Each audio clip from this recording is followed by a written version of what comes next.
আমার আপনার নবী শুধু মুসলমানদের জন্য রহমত নয়, আমার আপনার নবী শুধু কাফেরদের জন্য রহমত নয়, আমার আপনার নবী বিধর্মীদের জন্য শুধু রহমত নয়, আমার আপনার নবী সকলের জন্যই রহমত। জোরে বলি সুবহানাল্লাহ। মুসলমানদের জন্য আমার আপনার নবী কিভাবে রহমত?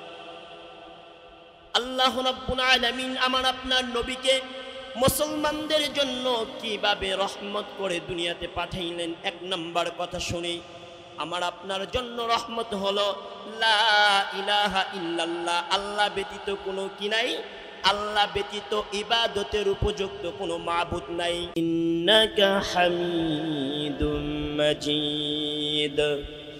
আল্লাহুম্মা বারিক আলা মুহাম্মাদিন ওয়া আলা আলি মুহাম্মাদ কামা বারাকতা আলা ইব্রাহিম ওয়া আলা আলি ইব্রাহিম ইন্নাকা হামিদুম মাজিদ। মোহাম্মদ ने आकर कुफ्र को मिटाया, मोहम्मद ने आकर कुफ्र को मिटाया, कुफ्र को मिटा कर सदाकत बताया। बलगल उला बि कमालिही कशफत तुजा बि जमालिही हसनत जमीउ खिसालिही सल्लु अलैहि व आलिही। আলহামদুলিল্লাহ। সর্বপ্রথম সেই মহান মালিকের দরবারে শুকরগুজার হই, শুকরিয়া আদায় করি যে রব্বে কারিম রব্বুল আলামিন আপনাকে আমাকে সকলকে জুমার দিন জুমার নামাজ আদায় করার উদ্দেশ্যে মসজিদে আসার বসার তৌফিক যেই মালিক আপনাকে আমাকে দান করলেন, সেই মালিকের দরবারে শুকরিয়া আদায় করি। সকলে অন্তর থেকে বলি আলহামদুলিল্লাহ। আল্লাহ রাব্বুল আলামিন দয়া করে মেহেরবানি করে দুনিয়ার শ্রেষ্ঠতম জায়গা শ্রেষ্ঠতম ঘর আল্লাহ রাব্বুল আলামিনের ঘরের মেহমান হওয়ার সুযোগ করে দিলেন, এজন্য আবারও শুকরিয়া আদায় করি আলহামদুলিল্লাহ। আখিরি পয়গম্বর জনাবে মুহাম্মদুর রাসূলুল্লাহ, সকলেই পড়ে নেই সাল্লাল্লাহু আলাইহি ওয়াসাল্লাম। যেই নবীর উম্মত হিসেবে আমাদেরকে আল্লাহ রাব্বুল আলামিন শ্রেষ্ঠত্ব দান করেছে, সেই নবীর প্রতি আমরা আবারও অন্তর থেকে মোহাব্বতের সহিত দরুদ পড়ে নেই, সকলেই পড়ি সাল্লাল্লাহু আলাইহি ওয়াসাল্লাম। আমাদের কাছে যে মাসটি আগমন করেছেন আমরা সকলেই জানি যে এই মাসটি রবিউল আউয়াল মাস। জোরে বলি সুবহানাল্লাহ। আমরা সকলেই অবগত আছি যে রবিউল আউয়াল মাস এমন একটি মাস যেই মাসে আমাদের রহমতের নবী, দয়ার নবী, মায়ার নবী, নবী মুহাম্মদুর রাসূলুল্লাহ সাল্লাল্লাহু আলাইহি ওয়াসাল্লামের জন্ম আল্লাহ রাব্বুল আলামিন এই মাসে দিয়েছেন। জোরে বলি সুবহানাল্লাহ। আমরা এই কথাও জেনে নেই আবারও এই মাসেই মুহাম্মদুর রাসূলুল্লাহ সাল্লাল্লাহু আলাইহি ওয়াসাল্লামকে আল্লাহ রাব্বুল আলামিন ৬৩ বছর হায়াত দান করেছিলেন। জোরে বলি সুবহানাল্লাহ। ৬৩ বছর পরে আবার এই রবিউল আউয়াল মাসেই জনাবে মুহাম্মদুর রাসূলুল্লাহ সাল্লাল্লাহু আলাইহি ওয়াসাল্লামের ইন্তেকাল হয়ে যায়, ওফাত হয়ে যায়। আবার এই রবিউল আউয়াল মাসেই মক্কা থেকে নবীজি সাল্লাল্লাহু আলাইহি ওয়াসাল্লাম কাফের মুশরিকদের অত্যাচারে আল্লাহর হুকুমে জনাবে মুহাম্মদুর রাসূলুল্লাহ সাল্লাল্লাহু আলাইহি ওয়াসাল্লাম মক্কা থেকে মদিনায় হিজরত করেন। জোরে বলি সুবহানাল্লাহ। হাজারো ব্যথা বেদনার পরে ফিরে আসনি তুমি আপন ঘরে, দিনের দাওয়াত তুমি ছড়িয়ে দিতে, দিনের আলো তুমি ছড়িয়ে দিতে, চলে গেলে মদিনায় মক্কা ছেড়ে। হে রাসূল তোমাকে ভুলি আমি কেমন করে, হে রাসূল তোমাকে ভুলি আমি কেমন করে। নবীজি সাল্লাল্লাহু আলাইহি ওয়াসাল্লাম কাফেরদের অত্যাচারে মক্কা থেকে কোথায় চলে গেলেন? মদিনায় চলে গেলেন। হাজারো ব্যথা বেদনার পরে চলে গেলেন মদিনায় মক্কা ছেড়ে। হে রাসূল তোমাকে ভুলি আমরা কেমন করে, জোরে বলি সুবহানাল্লাহ। এই নবীকে ভোলা যাবে বলেন? এই নবীকে ভোলা যাবে? এই নবীকে ভোলা যাবে না। এই নবী রহমতের নবী, জোরে বলি সুবহানাল্লাহ।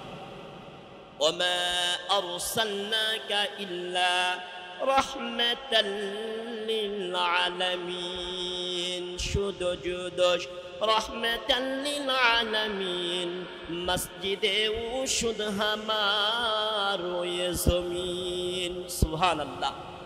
আল্লাহর রাসূল সাল্লাল্লাহু আলাইহি ওয়াসাল্লামকে আল্লাহ রাব্বুল আলামিন এমন সময় এই দুনিয়াতে জন্মগ্রহণ করাইলেন, এই দুনিয়া ছিল আয়ামে জাহিলাতের যুগ, এই দুনিয়া ছিল বর্বরতার যুগ। হযরত আদম আলাইহিস সালাতু ওয়াস সালাম থেকে নিয়ে শুরু করে ঈসা আলাইহিস সালাতু ওয়াস সালাম পর্যন্ত, কে পর্যন্ত? ঈসা আলাইহিস সালাতু ওয়াস সালাম পর্যন্ত যত নবী রাসূলগণদেরকে আল্লাহ রাব্বুল আলামিন দুনিয়াতে পাঠাইছেন, প্রেরণ করছেন, এক একজন নবী ছিল এক একটা গোত্রের জন্য, এক একটা নবী ছিল এক একটা দেশের জন্য। কিন্তু আমার আপনার নবী এক একটা গোত্রের জন্য নয়, এক একটা দেশের জন্য নয়। আমার আপনার নবী বিশ্ব নবী জনাবে মুহাম্মদুর রাসূলুল্লাহ সাল্লাল্লাহু আলাইহি ওয়াসাল্লাম যখন ঈসা আলাইহিস সালাতু ওয়াস সালাম পর্যন্ত প্রত্যেকটা নবীরাই এসে একই দিনের দাওয়াত দিতেন। তারা বলতেন লা ইলাহা ইল্লাল্লাহু মুহাম্মাদুর রাসূলুল্লাহ, সকলেই লা ইলাহা ইল্লাল্লাহর দাওয়াত দিছেন। কিন্তু আমার আপনার নবী যখন আসছেন, আমার আপনার নবীকে আল্লাহ রাব্বুল আলামিন দাওয়াত দিতে বলছেন লা ইলাহা ইল্লাল্লাহু মুহাম্মাদুর রাসূলুল্লাহ সাল্লাল্লাহু আলাইহি ওয়াসাল্লাম। এজন্য আমার আপনার নবী শুধু মুসলমানদের জন্য রহমত নয়, আমার আপনার নবী শুধু কাফেরদের জন্য রহমত নয়, আমার আপনার নবী বিধর্মীদের জন্য শুধু রহমত নয়, আমার আপনার নবী সকলের জন্যই রহমত, জোরে বলি সুবহানাল্লাহ। মুসলমানদের জন্য আমার আপনার নবী কিভাবে রহমত? আল্লাহ রাব্বুল আলামিন আমার আপনার নবীকে মুসলমানদের জন্য কিভাবে রহমত করে দুনিয়াতে পাঠাইলেন? এক নাম্বার কথা শুনি, আমার আপনার জন্য রহমত হলো লা ইলাহা ইল্লাল্লাহ, আল্লাহ ব্যতীত কোনো কি নাই, আল্লাহ ব্যতীত ইবাদতের উপযুক্ত কোনো মাবুদ নাই।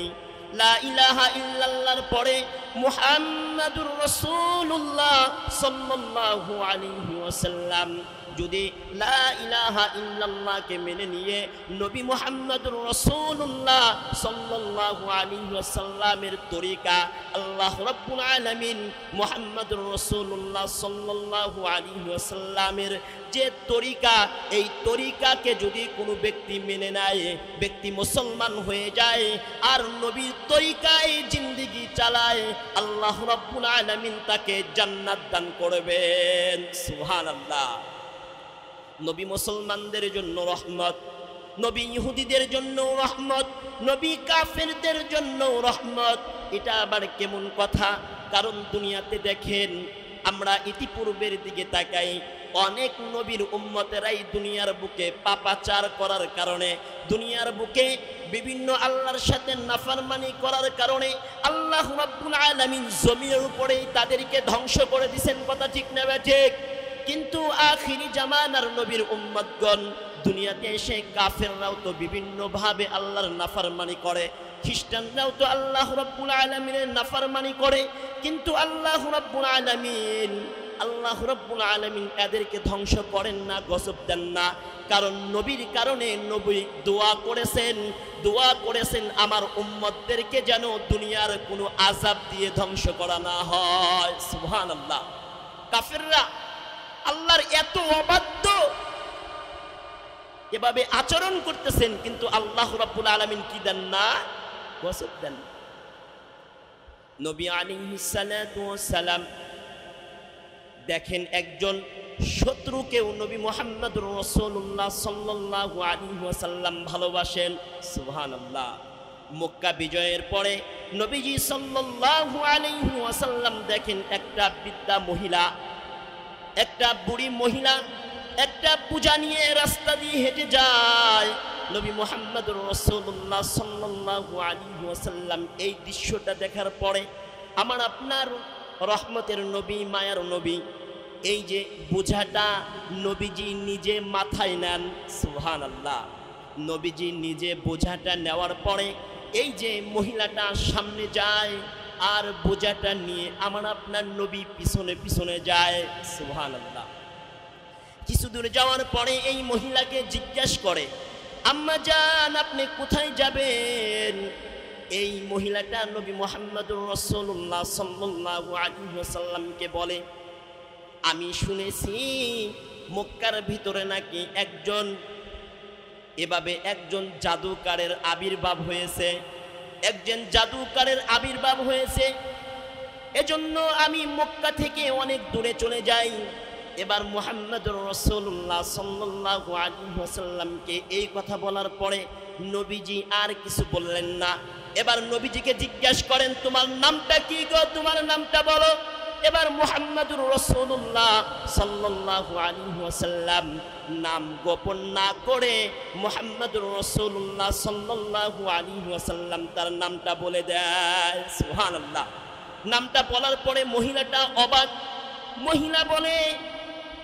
মহিলা এই কথাটা শোনার পরে নবী মুহাম্মদুর রাসূলুল্লাহ সাল্লাল্লাহু আলাইহি ওয়াসাল্লাম, যার ভয়েতে আমি মক্কা থেকে অনেক দূর সফর করতেছিলাম, এই তার আচার আচরণ, এই তার আদব আখলাক। এবার মহিলা চিৎকার মেরে বলে, মুহাম্মদ সাল্লাল্লাহু আলাইহি ওয়াসাল্লাম আমাকে আপনি কালেমা পড়ে মুসলমান বানিয়ে দিন। জোরে বলে সুবহানাল্লাহ। এই হলো নবী দুশমনদের জন্য রহমত। সুবহানাল্লাহ। নবী যখন তায়েফে যান, তায়েফে যাওয়ার পরে মুহাম্মদুর রাসূলুল্লাহ সাল্লাল্লাহু আলাইহি ওয়াসাল্লামকে তায়েফবাসীর কিছু দুষ্ট লোকেরা নবীজির উপরে আক্রমণ করার জন্য তায়েফের ছেলে মেয়েদেরকে নিয়ে দেয়। তায়েফের ছেলে মেয়েরা ইট দিয়ে মহানবী সাল্লাল্লাহু আলাইহি ওয়াসাল্লাম দরদের নবীকে ইট দিয়ে আঘাত করতে থাকেন। আমার আপনার নবীজি একবার নয়, দুইবার নয়, তিনবার জমিনের উপরে পড়ে যায়। তারপরেও আমার আপনার নবীজির উপরে আক্রমণ করে, আমার নবীজি বেহুশ হয়ে যায়। এই তায়েফের ঘটনার 9 বছর পরে, কয় বছর পরে? 9 বছর পরে আয়েশা সিদ্দিকা রাদিয়াল্লাহু তাআলা আনহা যখন রাসূলের পিঠটা একটু মলে দিচ্ছিলেন, তখন দেখেন পিঠের জায়গায় জায়গায় ইটের দাগ পাওয়া যায়। এবার মুহাম্মদ সাল্লাল্লাহু আলাইহি ওয়াসাল্লামকে আয়েশা সিদ্দিকা রাদিয়াল্লাহু তাআলা আনহা জিজ্ঞাসা করেন, ওগো নবীজি, আপনাকে একটা কথা জিজ্ঞাসা করতে চাই। আপনার পিঠের উপরে যখন আমি হাত মুলিয়ে দিচ্ছিলাম, হাত লাগাইছিলাম, তখন দেখা গেল আপনার পিঠের জায়গায় জায়গায় কেমন যেন ছিদ্র ছিদ্র দেখা যায়। এটার কারণ কি নবীজি? এটা কি কোনো বসন্তের দাগ নাকি কোনো রোগের দাগ? আমাকে একটু বলেন। কথাটা জিজ্ঞাসা করার সঙ্গে সঙ্গে আমার আপনার নবীজির জবান বন্ধ হয়ে গেছে, নবীজির বাক শক্তি বন্ধ হয়ে গেছে, নবীজি আর কোনো কথা বলতে পারেন না। এবার নবীজিকে আয়েশা সিদ্দিকা রাদিয়াল্লাহু তাআলা আনহা বলেন, নবীজি আপনি চুপ হয়ে গেলেন, এর কারণটা কি? এবার নবীজি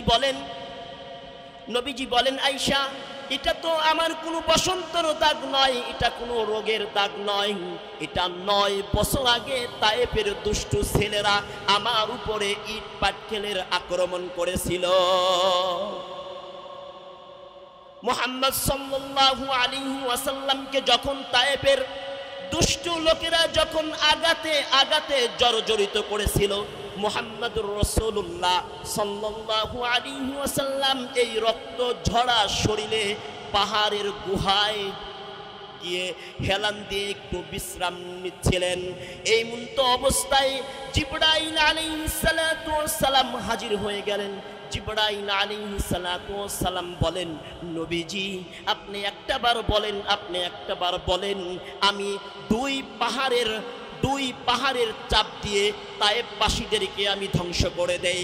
দেখেন কেমন নবীর উম্মত আমরা, কেমন রহমতের নবী, মায়ার নবী। নবীজি বলেন না না, আল্লাহ রাব্বুল আলামিনের কাছে দুইটি হাত তুলে ধরেছে। নবীজি হাত তুলে ধরে বলে, না আল্লাহ, আপনার কাছে আমি দোয়া করি, আল্লাহ আপনি ওই যে তায়েফের দুষ্ট ছেলেরা আমি নবীকে চেনে নাই, আমি নবীকে চেনে নাই, আমি নবীকে চেনে নাই, এ কারণে আমার উপরে ওরা অত্যাচার করেছে, আমার উপরে জুলুম করেছে, আপনি ওদেরকে কোনো শাস্তি দিয়েন না আল্লাহ। ওরা আমাকে চেনে নাই, কিন্তু ওদের অরসে যারা জন্মগ্রহণ করবে, ওদের সন্তানরা, ওদের নাতিপুতি আমি নবীজিকে চিনে হয়তোবা আমার দিনকে গ্রহণ করবে। এজন্য আল্লাহ ওদেরকে আপনি আযাব দিয়েন না, দিয়েন না। সুবহানাল্লাহ। দেখেন কেমন নবীর উম্মত আমরা।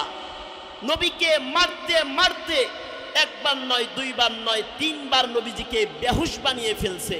নবীজি পাহাড়ের গুহায় গিয়ে আশ্রয় গ্রহণ করেছেন। অমন্ত অবস্থায় জিবরাইল এসে বলেন, নবীজি একটাবার শুধু বলেন তায়েফবাসীদেরকে পাহাড়ের চাপা দিয়ে তাদেরকে শেষ করে ফেলি। নবীজি বলছেন, না, ওরা আমাকে চেনে নাই, কিন্তু ওর সন্তানরা হয়তোবা আমার দিনকে গ্রহণ করবে। জোরে বলি সুবহানাল্লাহ। এই হলো নবী মুহাম্মদুর রাসূলুল্লাহ সাল্লাল্লাহু আলাইহি ওয়াসাল্লাম। আমার আপনার নবীজি কেমন নবীজি ছিলেন? একমাত্র দ্বীনের প্রচার করার জন্য, একমাত্র পথ ভুলা মানুষদেরকে পথ চিনানোর জন্য, একমাত্র জাহান্নামী মানুষদেরকে জান্নাতে নেওয়ার জন্য নবীর মিশনই ছিল এরকম, জাহান্নামীদেরকে জান্নাতের রাস্তায় ডাকার জন্য আমার আপনার নবীজি সর্বদা মেহনত করতেন। জোরে বলি সুবহানাল্লাহ। আমার আপনার নবীজি আবু জেহেল, আবু লাহাব, উতবা, শায়বা সকল কাফেরদেরকে ডাকলেন। ডাকার পরে বললেন, আমি যদি বলি পাহাড়ের গুহায় কিছু শত্রুরা আছে, আমাদের উপরে আক্রমণ করবে, এটা কি আপনারা বিশ্বাস করেন? সকল কাফেররাই বললেন, আমরা আপনাকে আলামিন বলে সাব্যস্ত করেছি, তুমি সত্যবাদী, মুহাম্মদ কখনো মিথ্যা কথা বলে নাই।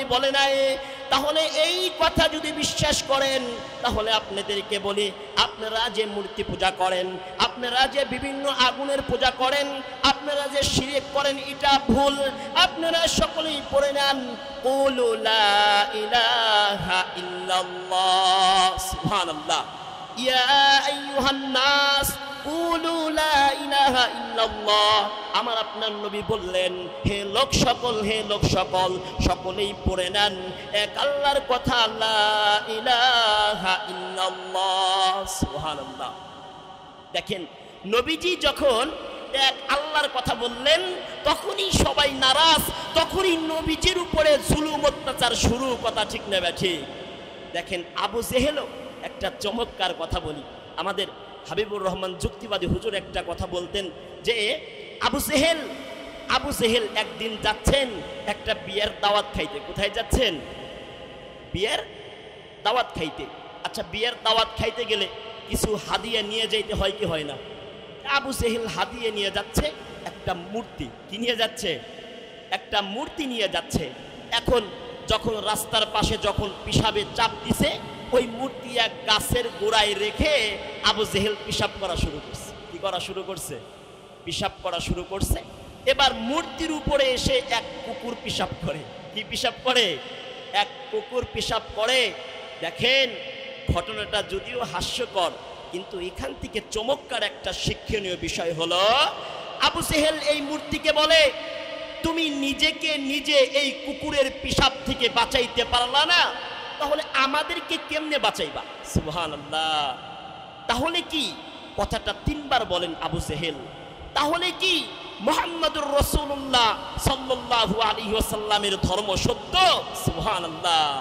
3 বার যখন এই কথা বলেন, তারপরে আবু জেহেল বলেন, না, আমি কি আমার বাপ দাদার ধর্ম ছাড়িতে পারি?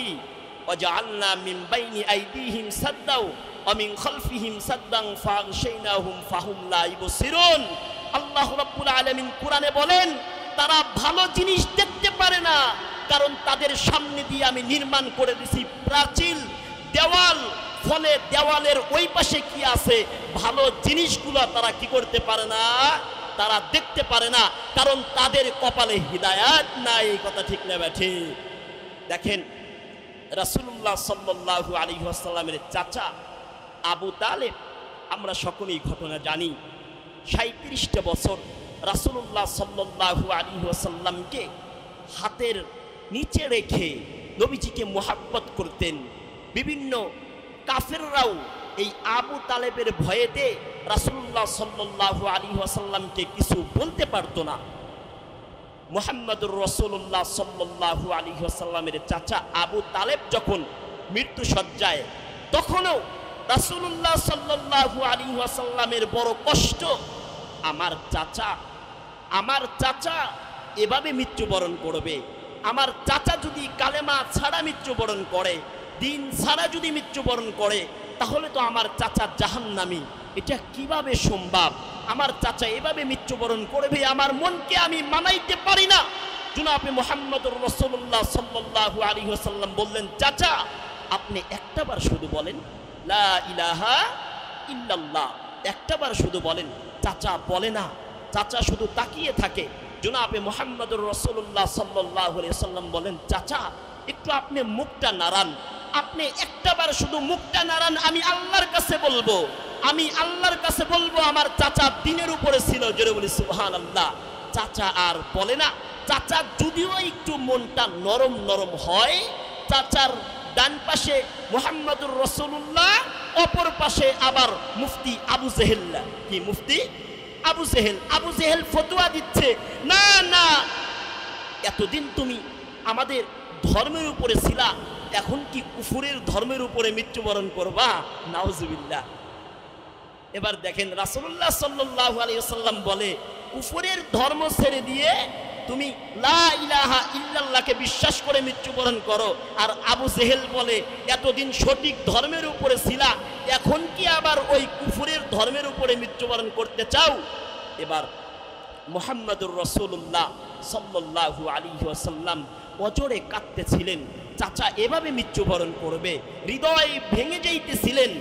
এবার আবু তালেব লাস্ট কথা হলো যে, আমি যদি এই কালেমা স্বীকার করি, তাহলে সমাজের লোকেরা আমাকে লাঞ্ছিত অপমানিত করবে, আমার সম্মান নষ্ট হয়ে যাবে। এই সম্মানকে বাঁচানোর জন্য আবু তালেব জাহান্নামকে গ্রহণ করলো। জোরে বলি নাউজুবিল্লাহ। কি বাঁচানোর জন্য? সম্মানকে বাঁচানোর জন্য। আর লা ইলাহা ইল্লাল্লাহ যদি বিশ্বাস করত, লা ইলাহা ইল্লাল্লাহু মুহাম্মাদুর রাসূলুল্লাহ যদি মেনে নিত, আল্লাহ রাব্বুল আলামিন আবু তালেবের সমস্ত গুনাহকেই মাফ করে দিতেন। জোরে বলি সুবহানাল্লাহ। এই লা ইলাহা ইল্লাল্লাহর দাওয়াত নবী মুহাম্মদুর রাসূলুল্লাহ সাল্লাল্লাহু আলাইহি ওয়াসাল্লাম দিয়েছেন। জোরে বলি সুবহানাল্লাহ। দেখেন, এমন সময় নবী মুহাম্মদুর রাসূলুল্লাহ সাল্লাল্লাহু আলাইহি ওয়াসাল্লামকে আল্লাহ রাব্বুল আলামিন দুনিয়াতে পাঠাইছেন। দুনিয়াটা ছিল বর্বরতার যুগ, জাহিলিয়াতের যুগ। দুনিয়াটা এরকম ছিল ওই সময়, মানুষ 5টা মৌলিক সমস্যা ছিল। 1 নাম্বার সমস্যা হলো মানুষ শিরিকের ভিতরে লিপ্ত ছিল। কিসের ভিতরে? শিরিকের ভিতরে লিপ্ত ছিল। মানুষ মদ নিশায় লিপ্ত ছিল। আমরা যেরকম এখন ভাত তরকারি পান, মদ এভাবে পান করতো, এভাবে খাইতো। 2 নাম্বার সুদ ঘুষের সাথে মানুষ এরকম জড়িত ছিল। ভাইজান, আরেকটা সমস্যা ছিল, নারীদেরকে তারা ভোগের পণ্য মনে করত। নারীদেরকে তারা, মেয়ে জন্মগ্রহণ করলে তারা মেয়েকে জীবিত কি করত? জীবিত দাফন করে ফেলতো। এই নারীদের অধিকার মুহাম্মদুর রাসূলুল্লাহ সাল্লাল্লাহু আলাইহি ওয়াসাল্লাম দিয়েছেন। জোরে বলি সুবহানাল্লাহ। দেখেন কেমন একটা ঘটনা বলি, একটা ঘটনা। জাহিলিয়াতের যুগ, বর্বরতার যুগের বহু ঘটনা আছে, একটা ঘটনা শুধু বলি। কেমন জাহিলিয়াতের যুগ ছিল, কেমন অজ্ঞতার যুগ ছিল, কেমন নিষ্ঠুর যুগ ছিল। সেই নিষ্ঠুর যুগে মুহাম্মদুর রাসূলুল্লাহ সাল্লাল্লাহু আলাইহি ওয়াসাল্লামকে আল্লাহ রাব্বুল আলামিন পাঠাইছেন, আর সবাই সোনার মানুষে পরিণত হয়ে গেছে। জোরে বলি সুবহানাল্লাহ। এই দ্বীনকে গ্রহণ করার কারণে। জোরে বলি সুবহানাল্লাহ। মুহাম্মদুর রাসূলুল্লাহ সাল্লাল্লাহু আলাইহি ওয়াসাল্লামের কাছে একজন সাহাবীর নাম হলো দাহিয়া কালবি। মুহাম্মদুর রাসূলুল্লাহ সাল্লাল্লাহু আলাইহি ওয়াসাল্লামকে সে বলে, ওগো নবীজি, আমি তো দ্বীন গ্রহণ করেছি, আমি তো ইসলাম গ্রহণ করেছি, তবু আমার মনের ভিতরে একটি ভয় হয়। আল্লাহ রাব্বুল আলামিন আমার সব গুনাহকে মাফ করলেও মনে হয় একটি গুনাহকে মাফ করবেন না। আল্লাহ নবীজি সাল্লাল্লাহু আলাইহি ওয়াসাল্লাম বলেন, এই যে দ্বীন এরকম একটা নিয়ামত, এই দ্বীন ইসলাম গ্রহণ করার কারণে, এই দ্বীন গ্রহণ করার কারণে আল্লাহ রাব্বুল আলামিন পিছনের সমস্ত গুনাহকে মাফ করে দেন। সুবহানাল্লাহ। তারপরেও দাহিয়া কালবি আল্লাহর নবীজিকে বলেন, নবীজি, এরকম একটা গুনাহ আমি করেছি, এই গুনাহ মনে হয় মাফ হবে না। এবার নবীজি সাল্লাল্লাহু আলাইহি ওয়াসাল্লাম বলেন, দাহিয়া কালবি, তুমি অঝরে কান্না করতেছো, তোমার গুনাহটা কি আমাকে একটু বলো। দাহিয়া কালবি বলে, আল্লাহর নবীজি, আমি আমার স্ত্রীকে বাড়িতে রেখে দূর প্রবাসে সফর করতেছিলাম, ব্যবসার উদ্দেশ্যে গিয়েছিলাম।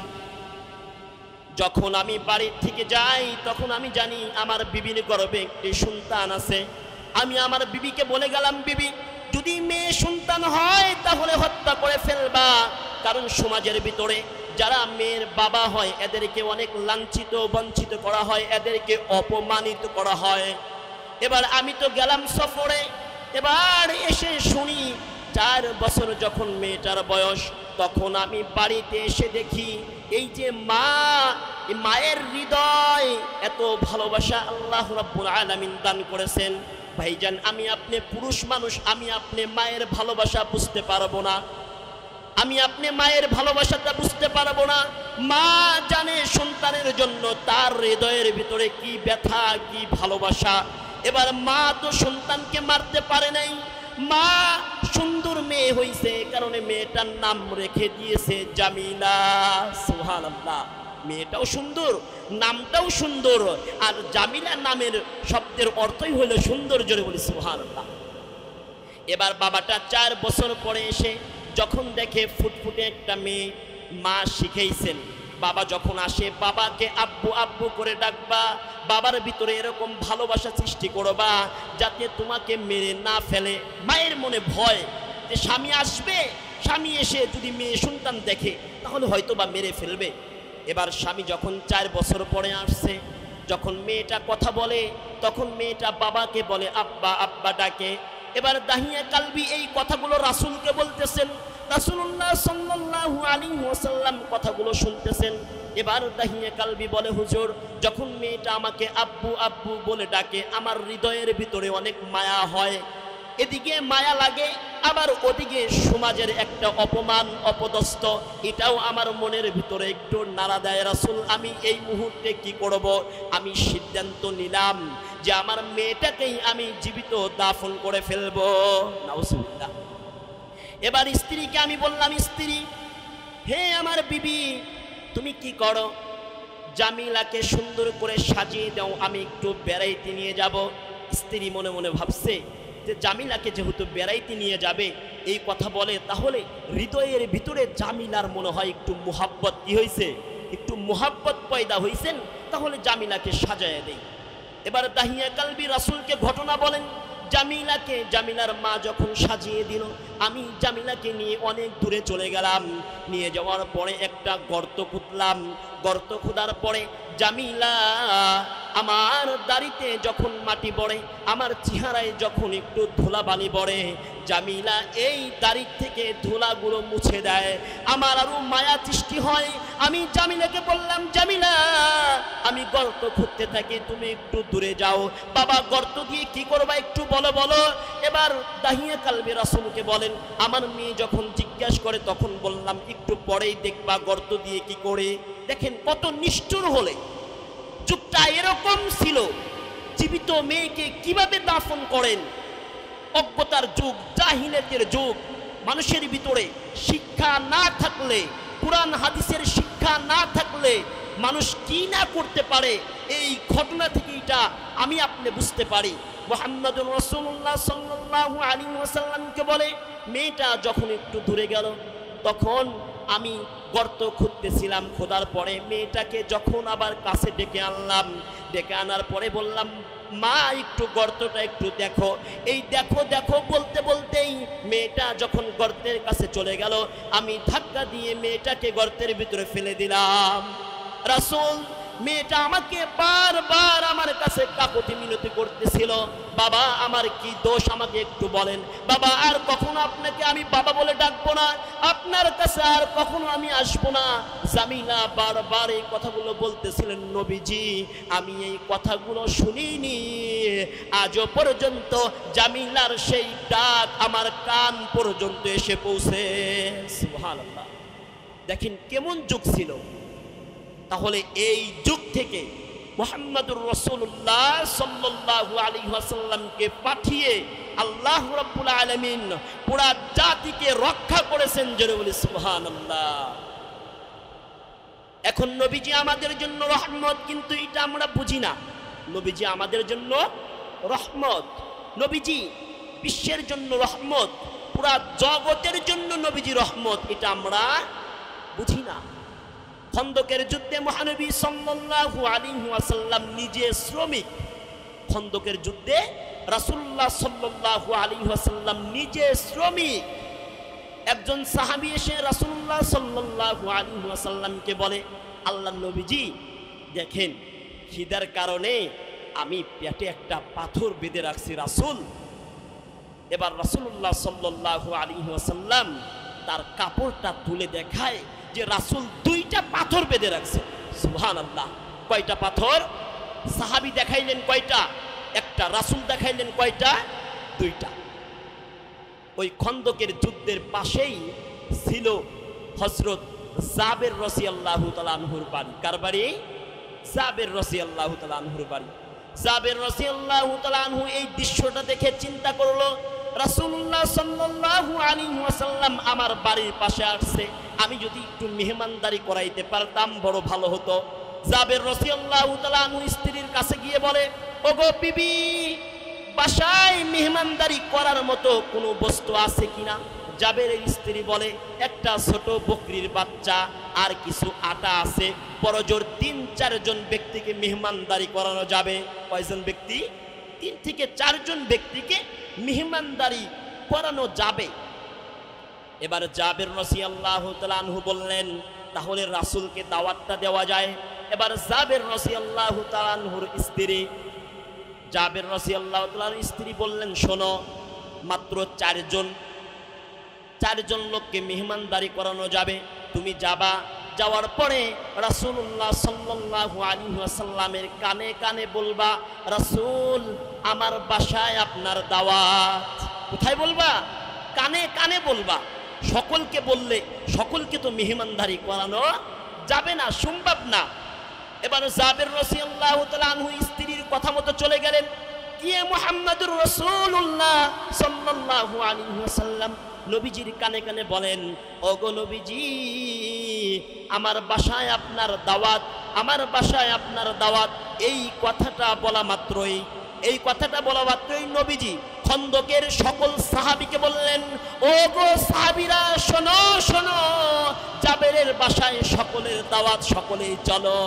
সুবহানাল্লাহ, কেমন নবীর উম্মত আমরা, দেখেন কেমন নবীর উম্মত। জাবের রাদিয়াল্লাহু তাআলা আনহু দাওয়াত দিলেন 3 থেকে 4 জন লোকের মেহমানদারি, আর আমার আপনার নবী বললেন খন্দকের সকল সাহাবী কিরামকে দাওয়াত। সুবহানাল্লাহ, খন্দকের 3000 সাহাবী, জোরে বলি সুবহানাল্লাহ। রাসূলুল্লাহ সাল্লাল্লাহু আলাইহি ওয়াসাল্লামের সাথে সাথে সাহাবী কিরাম মিছিলে মিছিলে রওনা দিয়েছেন। সুবহানাল্লাহ। এবার জাবের রাদিয়াল্লাহু তাআলা আনহু আগে আগে যায়। আগে আগে গিয়ে জাবের রাদিয়াল্লাহু তাআলা আনহু বলে, বিবি রে, ও গো আমার বিবি, একটু জানালার ফাঁকা দিয়ে একটু তাকিয়ে দেখো কি দৃশ্য। সুবহানাল্লাহ। এবার জাবের রাদিয়াল্লাহু তাআলা আনহুর স্ত্রী জানালার ফাঁকা দিয়ে তাকিয়ে দেখে খন্দকের 3000 সাহাবে কিরাম রাসূলের সাথে আসতেছে। সুবহানাল্লাহ।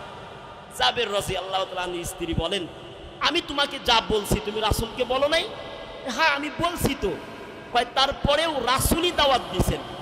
জাবের রাদিয়াল্লাহু তাআলা আনহুর স্ত্রী ছিল খুব ঈমানওয়ালা, ঈমান মজবুতওয়ালা। তিনি বলছেন, তুমি তো দাওয়াত দাও নাই। কয় না, আমি দাওয়াত দেইনি, রাসূল দাওয়াত দিবেন। জাবেরের স্ত্রী বলে, রাসূল যেহেতু দাওয়াত দিবেন, মেহমানদারির ব্যবস্থা রাসূলই করবেন। জোরে বলি সুবহানাল্লাহ। জাবের রাদিয়াল্লাহু তাআলা আনহুর বাড়িতে রাসূল যাওয়ার পরে রাসূল বলে, জাবের রান্নাটা কোথায় হচ্ছে, কোথায় রান্না বাড়ি হচ্ছে, ওখানে আমাকে নিয়ে চলো। রাসূলুল্লাহ সাল্লাল্লাহু আলাইহি ওয়াসাল্লাম বলে, জাবের তুমি শুধু চুলার ভিতরে লাকড়ি দিতে থাকো, লাকড়ি দিতে থাকো। রাসূলুল্লাহ সাল্লাল্লাহু আলাইহি ওয়াসাল্লাম কি করলেন? রাসূলুল্লাহ সাল্লাল্লাহু আলাইহি ওয়াসাল্লাম সাহাবে কিরামকে 10 জন করে ডাকলেন। জোরে বলি সুবহানাল্লাহ। বেশি লোককে ডাকলেন না, যাতে কোনো বিশৃঙ্খলা না হয়। 10 জন ডাকলেন।